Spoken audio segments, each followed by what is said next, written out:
Head racers, it's been too long since we last spoke. You might be able to tell by the soundtrack. Today we're on the RR5 Fireblade, and I'm lucky to still have this. And what I want to talk about is something that's probably going to upset a lot of people as much as they probably familiarised with what I'm saying. And I'm sure there's going to be a lot of you that understand exactly how I feel. So if you get offended by this next video, then that's just your tough luck, I'm afraid. And what I want to talk about is those so-called people that think it's okay to break into your property and try and steal your bikes. And the reason I want to talk about that is because I've recently been subject to exactly that.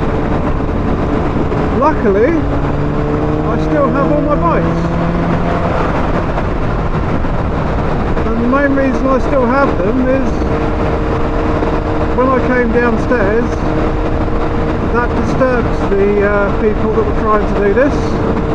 And also, I had my car parked in front of the garage, which means it would have been impossible to get them out anyway. Anyway, let's have a discussion about that. So, there's no doubt in my mind that these little chavvy scroats were after the Fireblade.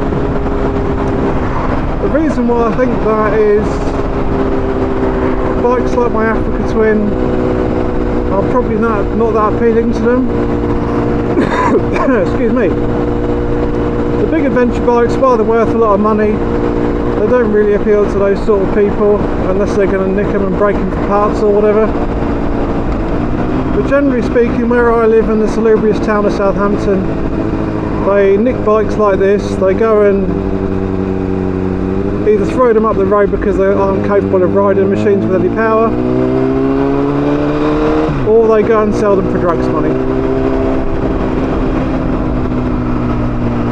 Now, if any of you have ever been subject to bike theft, which unfortunately I have, I've had 2 bikes stolen over the years, although not from the garage, you'll know that feeling when you go to where your bike normally is and there's nothing there other than a wrecked chain and a few bits of cut wiring, or maybe a couple of tools left over from where they've affected their works.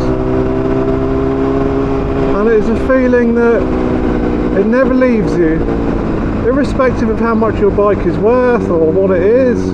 It really doesn't make any difference if it's a £500, you know, rat that you use for winter or whatever, or it's £25,000 full-on adventure bike, whatever. It doesn't make any difference. The point is, it's that feeling and that weird sort of 30 seconds while you're trying to work out what happened, and did you leave your bike somewhere else, is it in for servicing, whatever, and then you realise what happens, and that feeling you get is, it's just one of the most disgusting feelings you can ever have. I'm not casting any aspersions over my audience, that means both of you. If you have any history of this sort of behaviour, or have any sort of knowledge of why people will want to nick other people's bikes or cars or whatever, it doesn't make any difference what we're talking about, the principle's the same. I just don't get the mentality of people to think it's okay to go and nick other people's shit. I really don't. I used to be a police officer going back 20 odd years ago, and I used to deal with this on a daily basis, and unfortunately the sort of people that go and affect this sort of thing, in most cases, are nothing more than hemorrhoids on the arse of progress, and quite frankly don't deserve the air they breathe.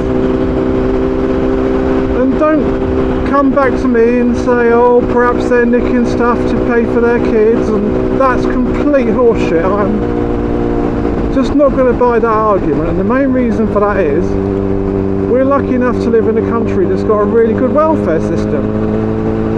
if you are having hard times, and we've all been there, and without a job and going through a divorce, all of the above, whatever,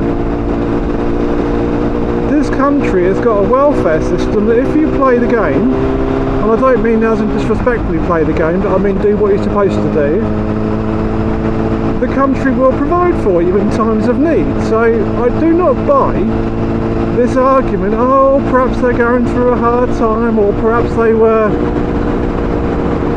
subject to something in their former life. That is complete horseshit. These people that come and try and nick your shit are not even worth the air they breathe, and it might upset a few people. If they do manage to nick a bike and then go and crash it and kill themselves, is that such a bad thing? I think people like this need removing from the gene pool, to be honest with you, because unfortunately they're only going to breed, and they're just absolute scum of the earth. And you know, I'm not going to again cast any aspersions about, oh, perhaps they're reformed, or perhaps they're whatever they are. No, I'm just not having it. There is just no need in 2024 to go and nick other people's stuff. And yeah, this Fireblade might be worth, what, I don't know, 3.5, 4 grand, you tell me. But that's not the value of what they're actually taking. What they're taking is your ability to sleep soundly at night, your confidence that you can tuck your kids into bed at the end of the evening and say everything's going to be okay overnight, don't worry, there's no monsters. Well, the horrifying truth is that there's no monsters in your cupboard or no monsters under your bed. The monsters are out and about in the world, and they're trying to nick your shit. But you just can't tell them that for obvious reasons, and you know, it makes you want to think, do you want to leave your job, do you want to move, do you want to go and start somewhere else? Do you want to go and give up on bikes because there's no point trying to have anything nice anymore? You know, those things that you think, oh, you know, when I get my new job it means I'll get more money and I can go and buy my Ducati V4R or YZF-R 125. If you're that sort of job, it really doesn't make any difference. It's the value that that thing holds to you that they're taking, and it's... You know, I'm not going to lie, is that when I went downstairs to take these, or you know, at least go downstairs and see what was happening, I was carrying, I had a 3-foot metal tire lever in my hand. And the reason I had that is not to go and cause any injury just for the sake of it, is that you have to assume that these people are carrying knives, right? Because it's 2024, and because they're so hard, and because they're so able to take on the universe, and because they're so against the man, and because life's given them a little bit of, you know, difficult times, they're so hard they carry a knife because they can't defend themselves.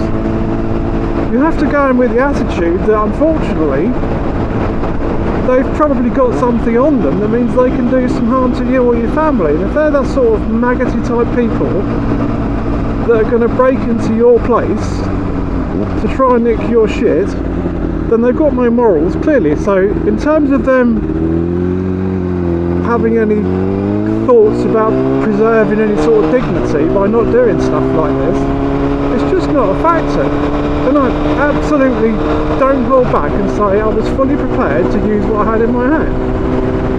And that is not just for the sake of, because of what I think about these so-called people. It's the fact that if they're prepared to do that, who knows what else they're prepared to do. In modern cars, you know, you can't, like years ago in your old Ford Sierras, use a tennis ball and get into your car. You can't do that. Modern cars, you have to go and get into the house and get the key fob, and that's the only way you're going to get a modern car. Not that I've got one, I've got a 20-year-old Focus, but my Africa Twin, for example, it's got the immobiliser on it, it's got the tracker on it, it's got hiss on it, it's got locks on it. The only way that bike is ever going to run is if you've got the key. And when they got into the garage and saw 20 grand's worth of Africa Twin in there, who's to say they wouldn't try and break into the house to get the key for that, right? Because of that sort of people. And this is completely my logic. So carrying, fine.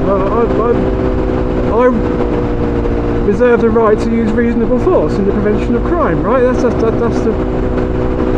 the definition of reasonable force. And I would have no questions about using it. And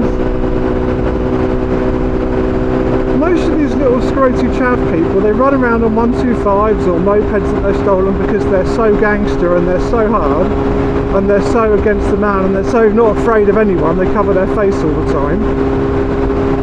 You might well have a Ring doorbell camera, or other brands are available, Sky, whatever it's called.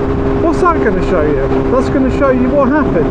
And all you're going to see is a chubby little scrote in the standard criminal uniform, a tracksuit bottom and the top of a hoodie, breaking into your garage, nicking your shit, or breaking into your shed or whatever. So I get the thought of the cameras, but I don't think it stops it happening. So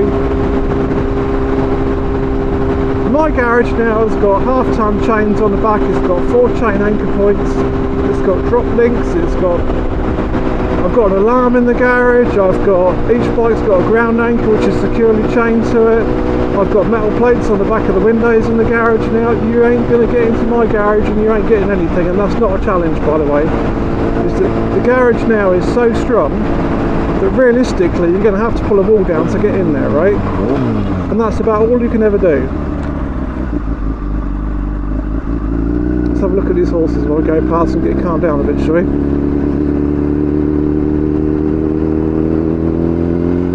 And I'm not going to be the sort of person that goes to bed at night shaking, thinking, oh, what happens if someone's downstairs in my garage? I refuse to be a victim. I'm going to use my bikes in exactly the same way I always have done. I'm going to have the garage door open when I'm cleaning them. I refuse to be a victim and sit in the corner and shake because of some scroty little 16-year-old that blows his money up his nose every night and has done nothing for humanity or never will, that gives nothing back and claims off the benefit system, and has probably got a better house and a better car than you've got, stolen or otherwise. I refuse to let them have any drive over my life. And whether you've got a different perspective, that's fine. That's your prerogative, right? But I just don't get how people like this go to bed at night or in the afternoon because they're up at night, aren't they? And they think, yeah, I'm a good person, you know, I do all right. You know, that just simply can't be the case. What are your thoughts on this? You know, just drop them in the comments below, and I appreciate it's an emotive topic, so it's not going to be about, oh, head race, your bike is nice and shiny. I know it's not going to be like that. But at the end of the day, it's my channel. If you don't like it, fine. That's completely your thing. I will not take any offence. Right? You just go and watch whatever channel you want. That's fine. It just seems to me, you know, if you've done reasonably well in your life and you've got a fairly good income and you're at that point in your life like we are, you know, mid-40s, and the kids are the age they are going to school and college, and you haven't got the financial pressures you had before, why shouldn't you enjoy it? You shouldn't be in the case where you've got £500 a month expendable income, which sounds ridiculous, but that's not really that ridiculous, because you think, well, £300 a month PCP, right, that's a fairly average PCP on something worth any money. You've got your insurance money, you've got your money to run it, you've got servicing costs like, you know, just various bits and bobs, oils and whatever else you do to your bike over the years you have it, and the cleaning stuff and all your soapy suds and sponges and buckets, and you might have some nice gear on finance as well, right? Sports bike shop and all the big ones do finance for your bike gear. So £500 a month is not wildly off for what it costs to run a nice bike. Most of us have got 2 or 3 bikes, right? So the point I'm making is that you've worked to that point in your life where you've got the option to have something nice. And just because these little turd stains on humanity have either just come out of the prison system because, oh, what other crimes they've committed and whatever other bad decisions they've made, they've saved their punishment. And that's just simply not the case, right? Well, I said I used to be a police officer and I used to work over in Sussex way, and there was one particular little criminal there, and he was absolutely known for it. He was out 2 or 3 times a night nicking stuff. He wasn't the sort of person that was going to give you a fight or the sort of person that was going to stab you. He wasn't that sort of person. He was just a flat out car criminal, right? He'd go and nick cars, he'd go and scream them around, he'd go and rag the hell out of them, he'd wrap them around a tree, then he'd go and torture them, right? 0 people in society, but he was not the sort of person that was going to stab you. He was a car criminal. And the inevitable happened after a few years, he got it wrong, and the car he wrapped around the tree had him inside it and he died.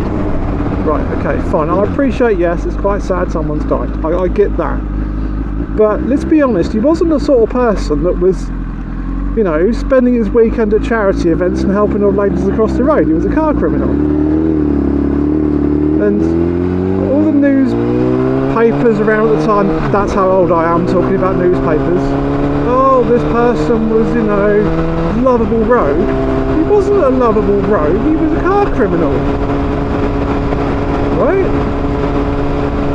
So, don't come to me and give me some shit about, oh, perhaps he's just had a hard life, or they've had a hard life. I shouldn't assume it's always men.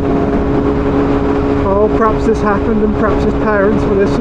Don't give me that, because there's people out there that use those things to say, look, yeah, I have had a hard life, right?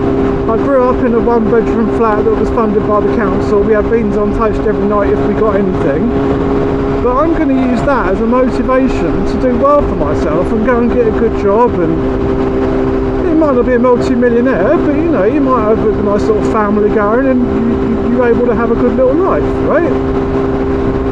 You have got more respect from me than someone that's got an 18-bedroom mansion and a whole barn full of cars and bikes and everything you think you could ever want, and boats and yachts and that, right? Fine, they've done well for themselves. Good luck to them, best of luck to them. But those people that start off at the bottom and make themselves into something, like I'm saying, he might not be Commander-in-Chief of the entire universe. You might stack shelves and Tesco's on a Friday night. I don't care. You've got the balls to go out there and say, right, I'm going to do something despite what's happened to me. And you get these people that have got all the reasons in the world not to be a good person, but they've got that moral fibre to say, do you know what, I'm not going to be like that, I'm going to do better for myself. So, if any of you have got any understanding or any logical reason why people like this feel like it's acceptable to go and nick someone else's shit, then perhaps you can explain it to me, because at the age of 45, I'm not going to sit back and say, oh, you know, I'm the perfect human being, I'm the moral example to all of you. Right, of course, I'm the same as everyone else, right? We've all said and done things that, looking back, when you grow up a bit and finally get some hair on your ass, you think, okay, that wasn't a good thing to do, right? That's normal. But it's certainly not the sort of people that think, oh, do you know what? I'm a bit bored at 3:30 on a Sunday morning. I'm just going to put my tracksuit bottoms on, my best tracksuit bottoms, the one with the fewest skid marks, you know, those sort of people. And I'm going to go and nick someone else's shit that they've worked hard for. And they've done everything right, quote unquote, to get to that point in life. And yes, I am pretty pissed off, as you can tell. I've had the police come round. I've got to say, you know, all these people that say the police don't do nothing, certainly in the case of Hampshire Police, I would not have that position at all. Hampshire Police have been absolutely fantastic. They came round within a few hours, did all the statement taking, did all the picture taking. I've had Socko round taking all the DNA samples. They've been in regular contact. They've been dropping updates. They've got their portals about where you can put all your pictures. So from me, the Hampshire Police, thank you very much. I know you won't get anyone. I know this won't go anywhere. I know it's not going to lead to anything. I accept that, and I told you that when I spoke to you. But for me, thank you very much. It makes a big difference that you actually care. So thank you for that. So we'll start wrapping this video up just by saying, you know, here's the bike I still got. We're out this morning in the forest. Some stunning horses just running over there, as you can see, look. Still looks good. I want to be able to come out on a Saturday morning and enjoy my bike and not think, oh well, you know, what happens if someone tries to knock me off it and get my keys or whatever else. No, I ain't doing that. I ain't playing that game.